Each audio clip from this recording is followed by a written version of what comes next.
பைபிளிலே தேவன் மனுபுத்திரரோடு உடன்படிக்கை பண்ணுகிறார். உடன்படிக்கை என்கிற வார்த்தையை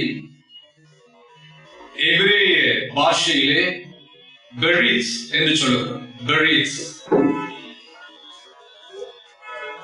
B-R-I-T-H, பெரித். ஆங்கிலத்திலே காவனன்ட் என்று சொல்லுகிறோம்.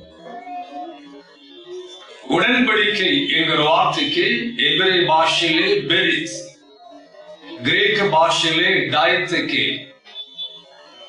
இந்த பெரித் அல்லது உடன்படிக்கை என்கிற வார்த்தைக்கு உண்மையான அர்த்தம் கட்,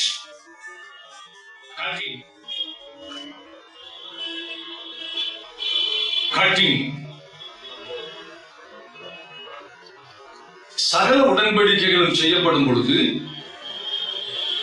ஆபிரகாமுக்கு முந்தின ஆதி காலங்களில் இருந்தே உடன்படிக்கைகள் சம்பந்தமாய் நிறைய காரியங்கள் நிலவில் இருந்து வந்தது.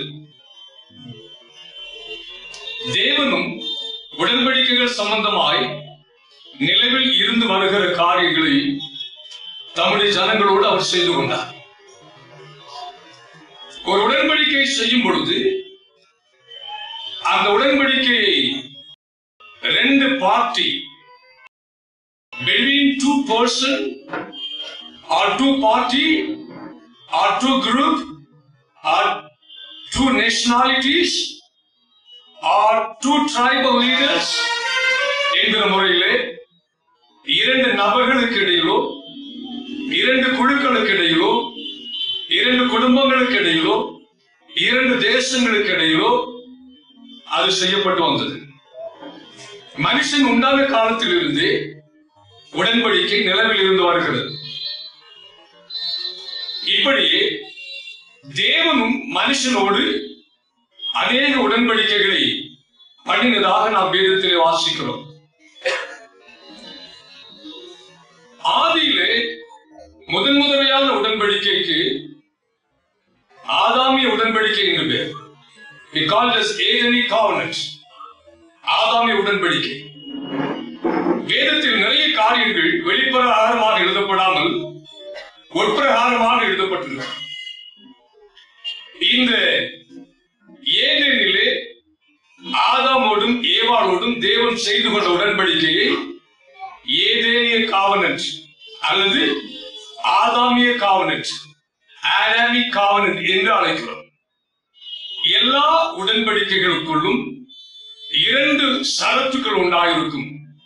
உடன்படிக்கைகள் செய்கிற இரண்டு பேர் அந்த உடன்படிக்கையுடைய நன்மை தீமைகளை குறித்து சரியாய் வரையறை செய்து அந்த உடன்படிக்கைகளை ரெண்டு தரப்பினரும் ஏற்றுக்கொள்ளும் பொழுது ஏற்றுக்கொண்ட உடனேயே அங்கே ஒரு மிருகத்தை வெட்டி அந்த மிருகத்தினுடைய இரத்தத்தை சிந்தி அந்த மிருகத்தினுடைய ரெண்டு துண்டுகளை ரெண்டு பாகத்திலும் வைத்து அந்த உடன்படிக்கையை செய்கிற பெரியவர் அந்த ரெண்டு துண்டங்களின் நடுவில் வழியாக நடந்து சென்று இந்த உடன்படிக்கையை மீறினால் இப்படியே உங்களுக்கும் சம்பவிக்கும் என்று அறிவிப்பார்கள்.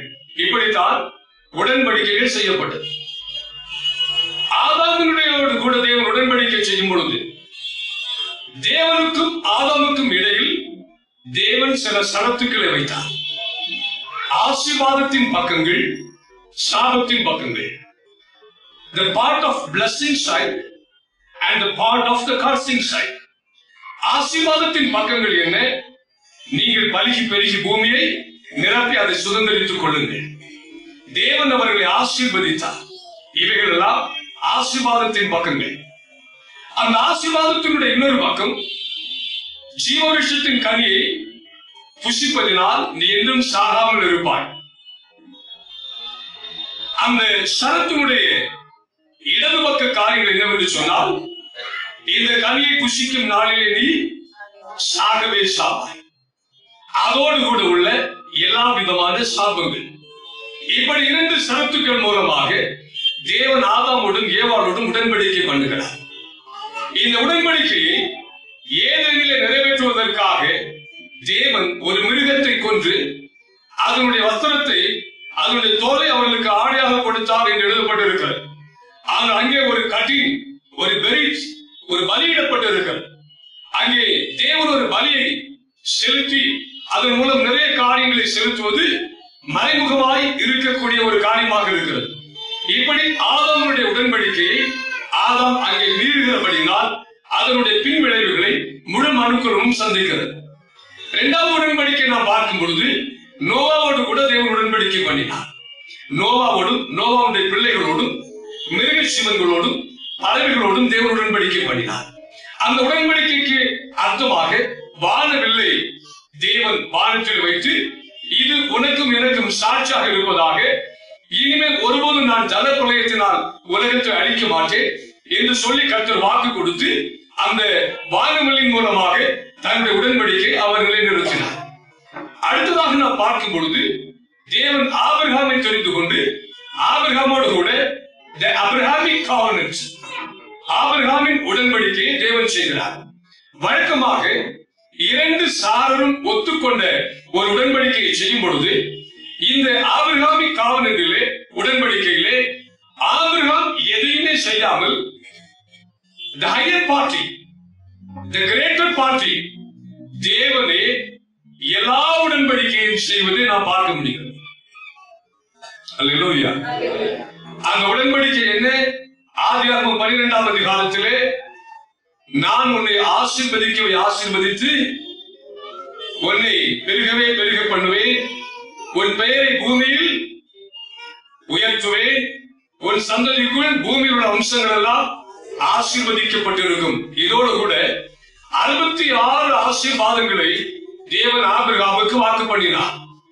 அந்த 66 ஆசீர்வாதங்களிலே தேவனுக்கும் ஆபிரகாமுக்கும் உள்ள தொடர்பு, தேவனுக்கும் ஆபிரகாமுடைய சந்ததிக்கும் உள்ள தொடர்பு, தேவனுக்கும் ஆபிரகாமின் சந்ததிகளுக்கும் என்றென்றைக்குமாய் உள்ள தொடர்பு, தேவனுக்கும் ஆபிரகாமுக்கும் இடையில் உள்ள ஆசீர்வாதத்தினுடைய தொடர்பு, ஆபிரகாமுக்கு எவைகள் இல்லையோ அதை தேவன் கொடுப்பதாக வாக்கு பண்ணினார்.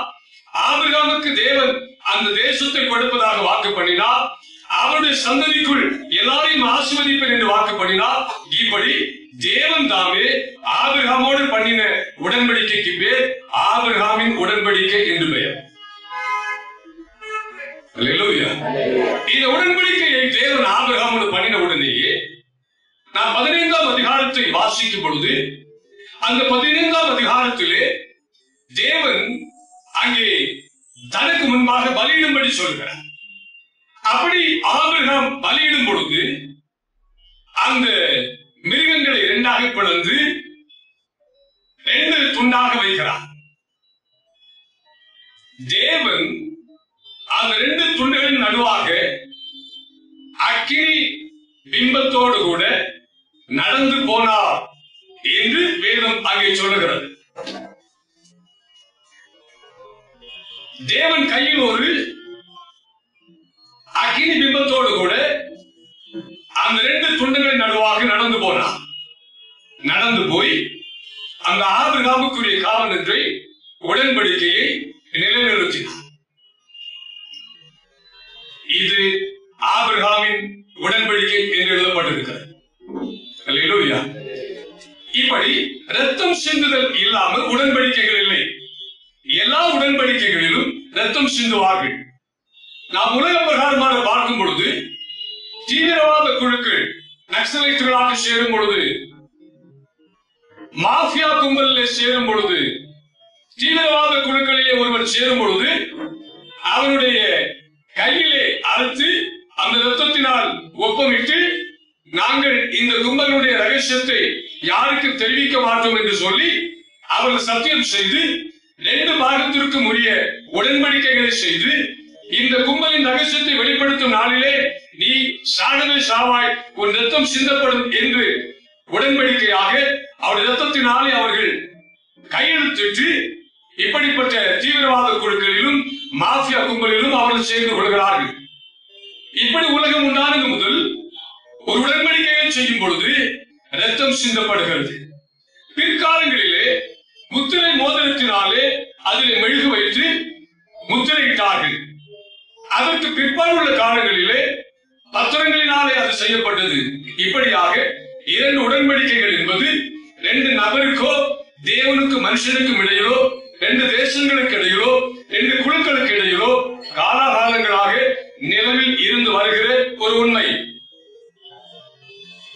அல்லேலூயா, அல்லேலூயா. இரண்டாவதாக தேவன் தம்முடைய உடன்படிக்கையை உறுதிப்படுத்தும் பொழுது அதனுடைய 17ஆம் அதிகாரத்திலே ஆபிரகாமுக்கு விருத்த சேதனத்தின் உடன்படிக்கை கொடுக்கிறார். 8வது நாளிலே ஆபிரகாமுக்கு பிறக்கிற எல்லா பிள்ளைகளும் அவருடைய தலைமுறை தோறும் பிறக்கிற பிள்ளைகள் எல்லாம் 8ஆம் நாளிலே விருத்த சேதனம் பண்ணப்பட வேண்டும். இந்த உடன்படிக்கையின் மூலமாக தேவன் ஆபிரகாமுக்கும் தனக்கும் இடையில் இருக்கிற உடன்படிக்கையை மேலும் நிலைப்படுத்துகிறார்.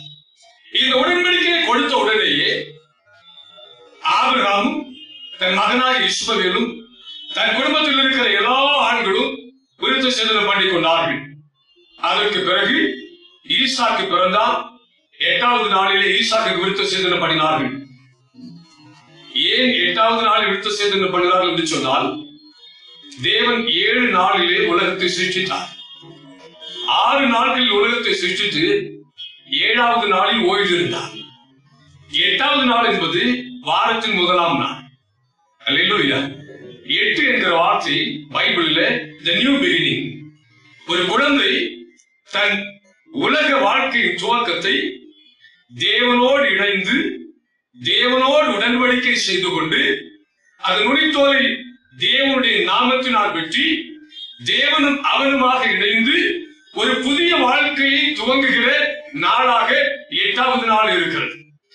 7வது நாள் தேவனுடைய நாள், 8வது நாள் அந்த பிள்ளைகளுடைய வாழ்க்கையின் முதலாவது நாளாக தொடங்குகிறது. இப்படியாக தேவன் விருத்த சேதனத்தை ஆபிரகாமுக்கும் அவன் சந்ததிக்கும் கொடுத்தார். அது இன்று வரையிலும் யூதர்கள் மத்தியிலே நிலைவில் இருக்கிறது. அல்லேலூயா. இந்த உடன்படிக்கையை தேவன் செய்யும் பொழுது நாம் கவனிக்கப்பட வேண்டிய சில காரியங்கள் இருக்கிறது. Higher party and lower party. ஒரு பெரியவர் ஒரு சிறியவரோடு உடன்படிக்கை பண்ணும் பொழுது அல்லது 2 பேருக்குள்ள உடன்படிக்கை பண்ணும் பொழுது அந்த சரத்திலே கீழ்கண்ட காரியங்கள் வைக்கப்பட்டிருக்கும். ஒன்று, இந்த 2 பேரில் யாராயிலும் ஒருவருக்கு தீமை உண்டானால் அந்த உடன்படிக்கைக்கு உட்பட்ட எதிர்பார்த்தி அதை அறிந்தால் அவர்களுக்கு உதவி செய்ய வேண்டும். அல்லேலூயா. உதவி செய்யாமல் இருந்தால் உடன்படிக்கை முடிந்துவிடும். அல்லேலூயா. இந்த உடன்படிக்கைக்கு உட்பட்ட 2 பேரிலே ஒருவருடைய சொத்தை விற்கும்படியாக நேர்ந்தால் அந்த சொத்தை இந்த 2 பேரிலே உடன்படிக்கைக்கு உட்பட்ட இன்னொருவர் மீட்டு இவருக்கு கொடுக்கும்படி கடனாளியாக இருக்கிறார். இதைத்தான் கின்ஸ்மேன் ரிடீமர் என்று சொல்கிறோம். மீட்பர் என்கிற வார்த்தை பைபிளிலே இதற்காகவே பயன்படுத்தப்பட்டிருக்கிறது. இதைத்தான் மீட்கும் பொருள் என்று சொல்கிறோம். மூன்றாவதாக,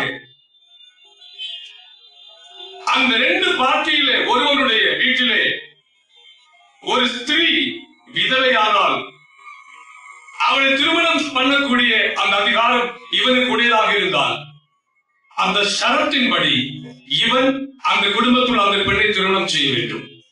அப்படி திருமணம் செய்யாமல் இருந்தால் அந்த உடன்படிக்கை ரத்தாகிவிடும். அல்லேலூயா, அல்லேலூயா, அல்லேலூயா, ஹல்லேலூயா. இதன்படியே நீங்க பைபிள் முழுவதும் பாருங்க, தேவன் இதன்படியே எல்லா கிரியைகளும் செய்தார். ஆபிரகாம் மனைவியாகிய சாராளை 2 முறை ராஜாக்கள் கொண்டு போய் விட்டார்கள். 2 முறை யார் மீட்டார்? உடன்படிக்கையினுடைய இன்னொரு பங்காளியாகிய தேவனே போய் மீட்டுக் கொண்டு வந்தார். ஆபிரகாம் படபடத்தானா? வெப்பராளப்பட்டானா? இவ்வளவு யுத்த வீரன் போய் யுத்தம் செய்தானா? ஒன்றுமே செய்ய தேவையில்லை. உடன்படிக்கையின்படி, ரத்தம் சிந்தி செய்யப்பட்ட உடன்படிக்கையின்படி பெரிய பார்ட்டி யாரோ அவர் இவருக்கு உதவி செய்தே ஆக வேண்டும். சோ சாராளை கொண்டு போனதை தேவனுக்கு தெரியுமா? உடன்படிக்கையினுடைய ஒரு பகுதியான தேவனுக்கு தெரிந்தபடியால் ஆபிரகாம் அதை குறித்து சிந்திக்க வேண்டிய அவசியமே இல்லை. உடன்படிக்கையின்படி தேவன் அவளை மீட்டு அவனிடத்திலே கொண்டு போய் ஒப்படைக்க வேண்டும். ஹல்லேலூயா, ஹல்லேலூயா. அடுத்து பாருங்கள், ஆபிரகாம் தம்முடைய குமாரனை மோரியா தேசத்தில் ஒரு மலையிலே தேவனின் வார்த்தை நிமித்தம், உடன்படிக்கையின் நிமித்தம், உடன்படிக்கையுடைய பங்குதாரராகிய ஈசாக்கை பலி செலுத்தினார். அல்லேலூயா. 2 பங்குதாரர்ல ஒரு பங்குதாரர் தன்னுடைய ஒரே மகனை, ஏக சுதனை பலி செலுத்தினார். இப்ப அடுத்த பங்குதாரரும் தன் ஒரே மகனை, ஏக சுதனை பலி செலுத்தும். ஆகியா பிதாவாகிய தேவன் தம்முடைய குமாரனை உலகத்துக்கு அனுப்பி அவர் அதே இஸ்ரவேலிலே அதே இடத்திலே பலி செலுத்தப்படும்படி தேவன் கிருபை செய்தார். அல்லேலூயா. உடன்படிக்கையின்படிதான் தேவன் இவைகளை சரியாக செய்து கொண்டு வந்தார். அடுத்ததாக உடன்படிக்கையினுடைய ஒரு பங்குதாரர் ஐஸ்வர்யவானாக இருக்கும் பொழுது, உடன்படிக்கையின் இன்னொரு பங்குதாரர் ஐஸ்வர்யவானாக இல்லாத பொழுது, அவர் தம்முடைய ஐஸ்வர்யத்தினால் இவரை உதவி செய்து இவரை உயர்த்த வேண்டும். தேவன் அதை செய்தார். ஆபிரகாமுக்கு செய்தார். ஈசாக்குக்கு செய்தாரா? செய்தார். யாக்கோபுக்கு செய்தாரா? செய்தார். தேவன் இந்த உடன்படிக்கையை இன்னும் நிலவில் வைத்திருக்கிறார். ஹல்லேலூயா, ஹல்லேலூயா, ஹல்லேலூயா. சும்மா யாரோ சுவிசேஷம் சொன்னாங்க, நானும் வந்து விழுந்து விட்டேன் என்றல்ல. ஒரு மிகப்பெரிய பிதாவாகிய தேவனுடைய தீர்மானத்திற்கும் திட்டத்திற்குள்ளும் பங்காளிகளாய் மாறி ஆபிரகாமுடைய ஐஸ்வர்யத்தினுடைய மகத்துவத்தின் ரகசியங்களை அனுபவிப்பதற்காகவே ஒரு பெரிய திட்டத்தோடு உங்களை தேவன் அழைத்து தம்முடைய உடன்படிக்கைக்குள்ளாக தேவன் கொண்டு வந்து சேர்த்திருக்கிறார். அடுத்ததாக பாருங்கள், எந்த உடன்படிக்கையிலும் ரத்தம் சிந்தப்பட வேண்டும் என்று பார்த்தோம். அடுத்த உடன்படிக்கைக்கு பேர் Sinai covenant, the covenant of law, which was done in the Mount Sinai. Sinai பர்வதத்திலே தேவன் இஸ்ரவேல் ஜனத்தோடு உடன்படிக்கை பண்ணிக் கொண்டார். அந்த உடன்படிக்கையின் பொழுதும் தேவன் இதே போன்று மகத்துவமான காரியங்களை செய்தார். அதற்கு சீனாய் உடன்படிக்கை அல்லது நியாயப்பிரமாணத்தின் உடன்படிக்கை என்று பெயர். இப்படியாக உடன்படிக்கை தொடர்ந்து கொண்டே போகிறது. தேவன் தாவீதோடு உடன்படிக்கை பண்ணினார். இப்படி உடன்படிக்கை தொடர்ந்து கொண்டே போகிறது. இந்த உடன்படிக்கையின் வழியாக 2 காரியங்கள். ஒன்று, பலி செலுத்தப்பட வேண்டும், ரத்தம் சிந்தப்பட வேண்டும். அதுக்கு அடுத்ததாக இருக்கிற காரியம் என்னவென்று சொன்னால், உடன்படிக்கை முடிந்த உடனேயே விருந்து கொடுக்கப்பட வேண்டும். அல்லேலூயா. எல்லா இடங்களையும் பாருங்க, பைபிள் படிச்சு பாருங்க. ஆதியாகமம் முழுசும் எங்கெல்லாம் உடன்படிக்கை செய்யப்பட்டதோ அங்கெல்லாம் விருந்து கொடுக்கப்பட்டது. ஆபிரகாமோடு கூட அமெரிக்கர்கள் உடன்படிக்கை செய்து கொண்ட பொழுது அங்கே ஆட்டு கடாக்களை கொன்று அவர்கள் உடன்படிக்கை செய்து கொண்டு அவர்கள் புசித்து குடித்து சென்றார்கள் என்று பார்க்கிறோம். ஆதியாகமம் 31ஆம் அதிகாரத்திலே யாக்கோபை குறித்து பார்க்கும் பொழுது, யாக்கோபு தன்னுடைய மாமனார் வீட்டில் இருந்து தன்னுடைய மனைவிகளையும் பிள்ளைகளையும் பரிவாரங்களையும் எடுத்துக்கொண்டு அவன் தன் தகப்பன் வீட்டுக்கு வருகிற வழியிலே இவன் தெரியாமல் ஓடி வந்து விட்டான் என்று சொன்ன உடனே லாபான் தன்னுடைய பிள்ளைகளை எல்லாம் கூட்டிக் கொண்டு இவனை பின்தொடர்ந்து வந்தான். அப்படி பின்தொடர்ந்து வந்த உடனேயே ஒரு குறிப்பிட்ட இடத்தில் வந்து அவர்கள் சந்தித்தார்கள். தேவன் அதற்கு முன்பதாகவே யாக்கோபோடு உடன்படிக்கை பண்ணி இருந்தார். அல்லேலூயா. தேவன் தம்முடைய உடன்படிக்கையின்படி யாக்கோபை காக்க வேண்டும். ஆனபடியால் லாபான் அதற்கு முந்தின நாளிலே தூங்கும் பொழுது ஆண்டவர் சொன்னார், நீ அவன் மேல் கை வையாதபடி எச்சரிக்கையாக இருந்து அவனை எச்சரித்து அனுப்பினார். லாபான் வந்தார். லாபானுக்கும் யாக்கோபுக்கும் இடையிலே சம்பாஷணைகள் நடந்தது.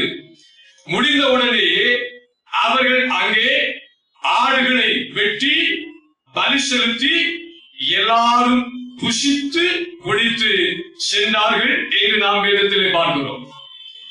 ரத்தம் சிந்தப்பட வேண்டும், அப்பம் புசிக்கப்பட வேண்டும். இந்த ரெண்டு காரியங்களையும் செய்யும் பொழுதுதான் ஒரு உடன்படிக்கையானது நிலவிலே ஆக்ஷன்ல வரும். அல்லேலூயா. அங்கே ஒரு உடன்படிக்கை பண்ணும் பொழுது லாபான் சொன்னான், பார், இது உனக்கும் எனக்கும் நடுவிலே தேவன் சாட்சியாக இருப்பார். நான் உன்னை விட்டு போன பிறகு என்னுடைய மகள்களை நீ அடிக்கவோ துன்புறுத்தவோ என் மகள்களுக்கு பதிலாக இன்னொரு ஸ்திரீகளை விவாகம் பண்ணவோ செய்தால் கர்த்தர் உனக்கும் எனக்கும் சாட்சியாக இருப்பாராக என்று சொல்லி உடன்படிக்கை செய்து கொண்டு லாபானும் யாக்கோபும் பிரிந்து சென்றார்கள். அதற்கு முன்பாக அவர்கள் புசித்து குடித்து சென்றார்கள். அதற்கு முன்பாக பலியிட்டார்கள் என்று நாம் பார்க்கிறோம்.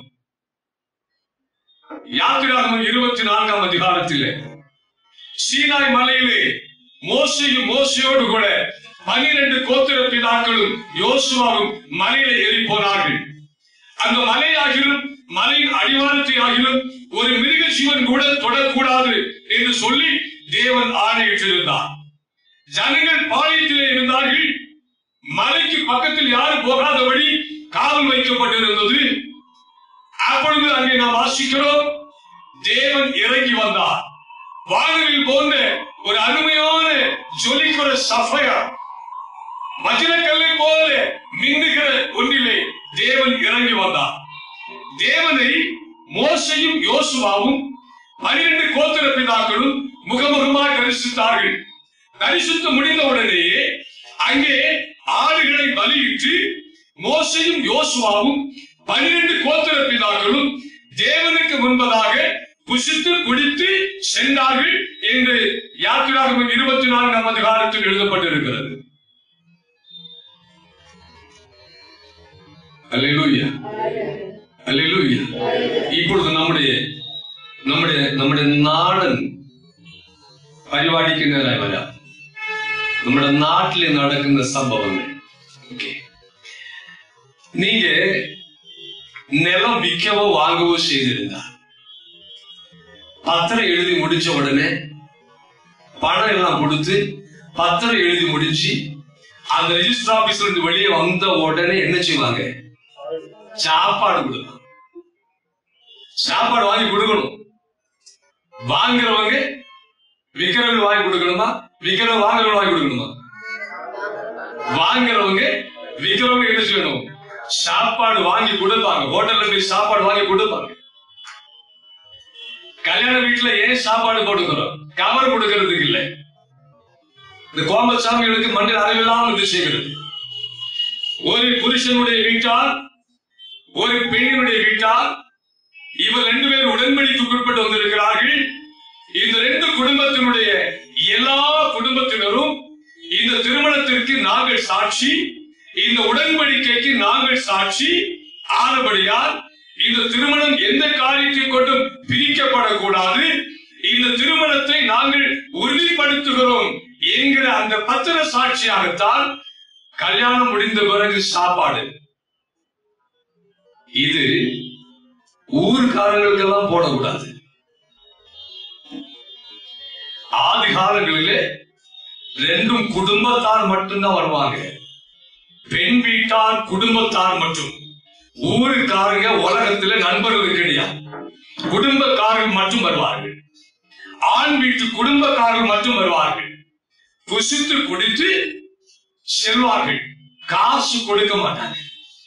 உலக சரித்திரத்திலே அது கிடையாது. இப்படியே வந்து கொண்டிருந்தீங்களே, கொஞ்சம் கொஞ்சமா காசு கொடுக்க தொடங்கினாங்க. இப்ப கல்யாணமே காசுக்காக நடக்கக்கூடிய அளவிற்கு அது மாறி காசு கல்யாணமாக மாறி இருக்கிறது. ஆனால் திருமணம் என்பது காசுக்காக உள்ளதல்ல. 2 குடும்பத்தினுடைய திருமணத்தின் உடன்படிக்கையின் சாட்சிகளாக இவர் வந்து புசித்து உடன்படிக்கையை அவர் நிலைநிறுத்தி 2 குடும்பத்தாரின் கைகளை குலுக்கி நாங்கள் குடும்பத்தார் என்று சொல்லி அவர் அதிகமாக்கி கொண்டு அந்த பிள்ளைகளை வாழ்த்திவிட்டு செல்வதற்காகத்தான் திருமணத்திற்கு பின்பு சாப்பாடு. இன்னும் உலகத்தில் நிறைய கலாச்சாரங்களிலே திருமணத்திற்கு பின்பு சாப்பாட்டிலே தாம்பூலம் வாங்கப்படுவதில்லை. பணம் வசூலிக்கப்படுவதில்லை, கிஃப்ட்கள் வாங்கப்படுவதில்லை.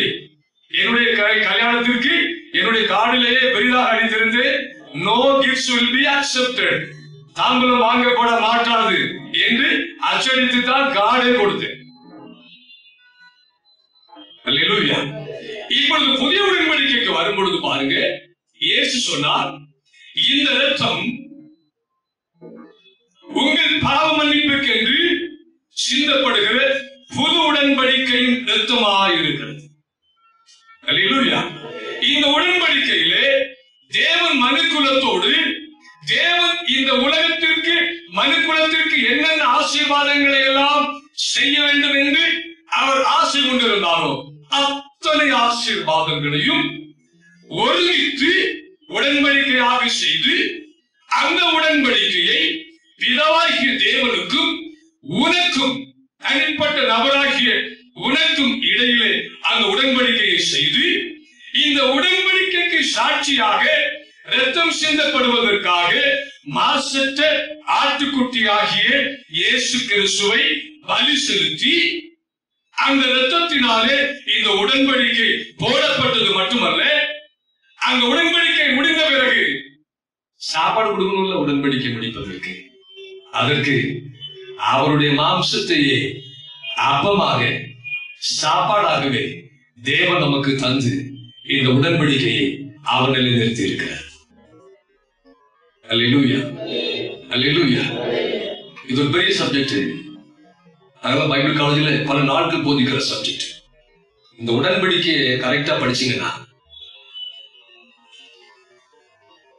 உங்க வாழ்க்கை இன்னைக்கு இருக்கிறது மாதிரி இருக்காது. ஆண்டோட புலம்பரம் பாத்தீங்களா? எத்தனையோ புலம்பல். பைபிள்ல ஒரு புலம்பல் தான் உண்டு, ஒரு புத்தகம் தான் புலம்பல். நம்ம வாழ்நாள் முழுசும் புலம்பல், அழுகை, கண்ணீர், கதறல், முறுமுறுப்பு, இது ஒன்றுமே இருக்காது. ஏனென்று சொன்னார், உடன்படிக்கையின்படி கிறிஸ்து இயேசுவுக்குள் தேவனுடைய வாக்குத்தத்தங்கள் எல்லாம் ஆம் என்றும் ஆமென் என்றும் இருக்கு. அதுக்கு அர்த்தம், ஒருவன் கிறிஸ்துவுக்குள் இருந்தால் அந்த நபருக்கு பைபிளில் இருக்கிற அத்தனை உடன்படிக்கைகளும் ஆம் என்றும் ஆமென் என்றும் இருக்கு. அல்லேலூயா. ஆனா ஒரு புதிய பிரமாணத்தை வச்சிருக்கிறார். விசுவாசம் இல்லாமல் ஒருவரும் அதை பெற்றுக்கொள்ள முடிகிறது. இந்த உடன்படிக்கைக்கு நாம பங்காளிகளாக இருக்கிறபடியினால் தேவன் தம்முடைய குமாரன் நமக்காக கொடுத்தார். அவர் சாட்சியாக இது நடக்கிறது. ஆனபடியால் இதில் நிறைய சரத்து இருக்கு. ஒன்று, நீங்கள் இந்த உடன்படிக்கையை முடித்து இந்த தேவனை விட்டு அந்நிய தேவர்களை பின்பற்றி போனார் அறுப்புண்டு போவீர்கள் என்று வேதம் சொல்லுங்கள். அல்லேலூயா, அல்லேலூயா. இந்த உடன்படிக்கையினுடைய இன்னொரு பகுதியை நீங்கள் மீறும் நாளிலே வியாதியும் மரணமும் உண்டாகும் என்று எழுதப்பட்டிருக்கு. ஒருவன் அபாத்திரமாய் புசித்தால் வியாதியும் மரணம் வரும் என்று ஏன் சொல்லப்பட்டிருக்கு என்று சொன்னால், இந்த பரிசுத்த சரத்தை நாம் அசட்டை பண்ணுகிறபடியால் அவன் அறுப்புண்டு போவான் என்கிற வார்த்தைக்கு அடையாளமாகவே அது சொல்லப்பட்டிருக்கு. இது உலகத்தின் துவக்கம் முதல் முடிவு வரை இந்த வரையில் தேவனுடைய பிள்ளைகளுக்காக வைக்கப்பட்டிருக்கிற சரத். இந்த உடன்படிக்கையின்படி தேவன் தம்முடைய சொத்தாகிய பரலோகத்திலே நமக்கு இப்பொழுது சொத்தை ஆயத்தப்படுத்தி வைத்திருக்கிறார். இந்த உடன்படிக்கையின்படி உங்களுடைய எந்த விடுகையிலும் தேவனே இறங்கி வந்து உங்களை தூக்குவார், உங்களை காப்பாற்றுவார், உங்களுக்கு சௌக்கியத்தை தருவார். தலைமுறை தலைமுறையாக 1000 தலைமுறைகளுக்கு மேலாக தேவன் தம்முடைய உடன்படிக்கையை ஆபிரகாமோடு பணிந்து நிமித்தமாக, புது உடன்படிக்கையை இயேசு கிறிஸ்து மூலமாக நம்மோடு பணிந்து நிமித்தமாக தேவன் நம்முடைய சந்ததிகளை தலைமுறை தலைமுறையாய் ஆசீர்வாதமாகவே வைப்பார்.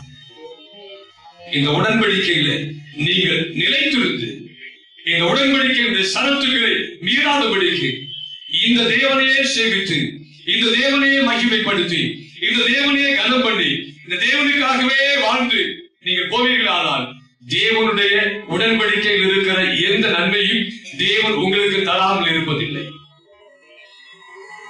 ஹல்லேலூயா, ஹல்லேலூயா. இந்த ரத்தத்தையும் இந்த மாம்சத்தையும் நாம் புசிப்பதற்கு என்பதாக பிதாவுக்கு நமக்கு இடையிலே ஒரு சரீரம் பிளக்கப்பட்டு அதன் வழியாக பிதாவாகிய தேவனே நடந்து போயிருக்கிறார்.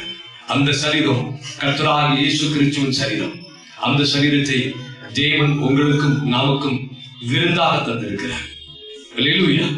இந்த உடன்படிக்கை எங்கே நிறைவேறும்? பரலோகத்தில் போகும்போது இயேசு சொன்னார், நீங்கள் ஆபிரகாம், ஈசாக்கு, யாக்கோபோடு கூட பரலோகத்திலே என்னோடு கூட பந்தி இருக்கும். அப்ப ஆவியில அனலாக இருந்து ஆக வேண்டும். இந்த பந்தியில பங்கு பெற வேண்டுமானால் இயேசு கிறிஸ்து 2000 வருடங்களாக இந்த பந்திக்காக காத்து கொண்டே இருக்கிறார். இந்த உடன்படிக்கையுடைய நாயகனாகிய பிதாவாகிய தேவன் இந்த பந்தியின் நாளுக்காக காத்து கொண்டே இருக்கிறார். இந்த மணவாட்டி அங்கே சென்று மணவாளனும் மணவாட்டியும் பிதாவுமாக இருந்து இந்த அருமையான பந்தி நடக்கிற அந்த மணவரைக்குள் பிரவேசிக்கிற நாளுக்காக புதிய எருசலேம் ஆயத்தமாகி கொண்டே இருக்கிறது. சீயோன் ஆயத்தமாகி கொண்டே இருக்கிறது. தேவன் பூமியில் மணவாட்டியை ஆயத்தமாக்கி கொண்டே இருக்கிறார். ஆனபடியால் நீங்கள் வந்திருக்கிற இந்த தேவனுடைய ராஜ்யத்தினுடைய மகிமையுடைய ரகசியங்களை அறியாதபடிக்கு வெறும் கிறிஸ்தவர்களாக, வெறும் போலிகளாக, உலகத்தில் அற்பமான மாயைக்காக நீங்கள் வாழாதபடி இந்த மகிமையான மகத்துவம் ஏறிய உன்னதமான இந்த அனுபவத்தில் பங்காளிகளாக இருக்கும்படிக்கு தேவன் உங்களை அழைத்திருக்கிறார் என்பதை அறிந்து அவரிடத்தில் முழு இருதயத்தோடும் முழு ஆத்மாவோடும் முழு பலத்தோடும் அன்பு கொள்கிற கடனை அல்லாமல் வேறு ஒன்றையும் தேவன் உங்களிடத்தில் கேட்கவில்லை. இவ்வளவு பெரிய காரியத்தை தேவனே நமக்கு நேராக உடன்படிக்கை செய்திருக்கிறபடியால்தான் நாம தேவனை துதித்து துதித்து துதித்து துதித்து துதித்து பாடி ஆராதித்து மகிமைப்படுத்துறமே ஒழிய வேற எதற்காகவே இல்லை. அது இப்ப தெரியாது. பரலோகத்துல போய் அந்த பந்தி இருக்கிற சிலாக்கியம் கிடைத்தால், கிடைக்குமா என்பது கேள்விக்குறி. கிடைத்தால் நீங்கள் பாக்கியவான்களாக இருப்பீர்கள். கிடைத்தால் நான் பாக்கியவானாக இருப்பேன்.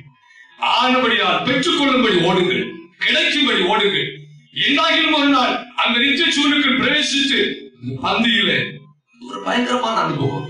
பிதாவாகிய தேவனும் கர்த்தராகிய இயேசு கிறிஸ்துவும் மேசின் இருபுறமும் 12 சீஷர்களும் அவளும் பேதுருவும் உலகத்தில் வாழ்ந்த எல்லா பரிசுத்தவான்களும் ஆபிரகாம், ஈசாக்கு, யாக்கோபு, தாவீது, தீர்க்கதரிசிகள் என்று கோடான கோடி பரிசுத்தவான்களோடு பயங்கரமான ஆர்ப்பரிப்போடும் ஆரவாரத்தோடும், தூதர்கள் பக்கத்திலே வர முடியாது, தூரத்தில் நின்றவர்கள் பார்த்துக் கொண்டிருப்பார்கள்.